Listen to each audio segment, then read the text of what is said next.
Palayan talaga ito pero naging instant swimming pool para sa mga residente nitong Barangay Sapang Bayan, Kalupit, Bulacan. Kita nyo naman yung mga bata sa aking likuran, tuwa, kanya-kanyang dive sila, kanya-kanyang swimming dito sa kanilang bagong playground ngayon na naging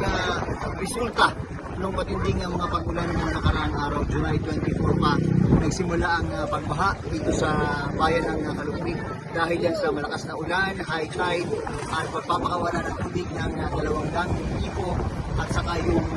bustos. Halos lahat ng 29 na barangay itong bayan ng Kalupit ay tinamaan ng mga pagbaha at sabi ng mga lokal na opisyal ay bibilang pa ng mga ilang araw bago humupa itong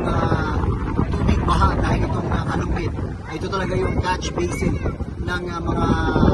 tubig mula sa mga kalapit na probinsya. Maswerteng araw dahil walang mga pagbaha matinding tumama sa Pampanga, kundi yung tubig doon ay diretso dito sa bayan ng Kalupit.